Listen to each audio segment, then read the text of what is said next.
მაგრამ ეს ადიდასური საერთოდ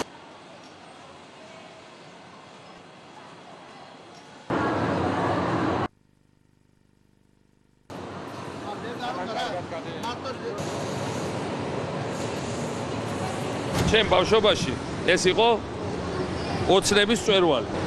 ეხლა კიდე ადიდას უშვებენ და გაიყიდება თელსოფლიოში და აწერია გაკეთებულია საქართველოში. ხო თითქოს ბევრი არაფერი, მაგრამ ძალიან მაგარი რაღაცა რა.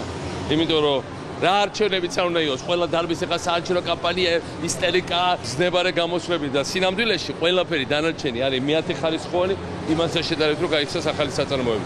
შეიქმნას ახალი სამუშაო ადგილები, გაგრძელდეს პოლიტიკური სტაბილურობა და ეს არავისთვის გასაკვირი აღარ იქნება, მაგრამ მაინც ასიამოვნოა, სადღაც შევა ვიღაცა ამერიკელი ან ფრანგი სადმე მაღაზიაში, ან თუნდაც ქართველი შევა სიტყვაზე სადმე მაღაზიაში ტოკიოში და იყიდეს და მე აღმოჩნდება, მე ბათუმენ წავოდ იყიდეს სადმე უცხოეთში და შეჩება ხელში, რომ ბათუმშია გამოშვებული. რამდენი ხალხია?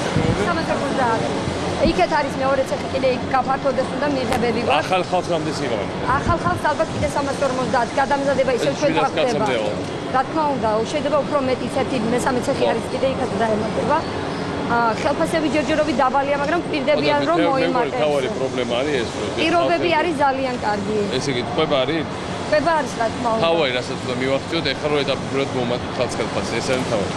იმიტომ რომ პირდება ჩვენი ხელმძღვანელობაც რომ მოუმატებთ, იმიტომ ყველა მეტად თავარი რომ სამუშაო გაჩნდა, რაღაც ადამიანების პირობები ყובה რაღაც ყველაფერი არის, ეხლა ხელფასებაზე რაც უფრო წარმატება ასევე იმის პარალელურად რომ გაიზრდება წარმოების ეფექტიანობა რა გაიზრდება, იზრდება სულ უფრო იზრდება, ეგრევე უნდა გაიზრდოს ხელფასები. ბევრი თუ გაიხსნება, წარმოები ესე გაიხსნება, რამდენი გაიხსნება აჯანში.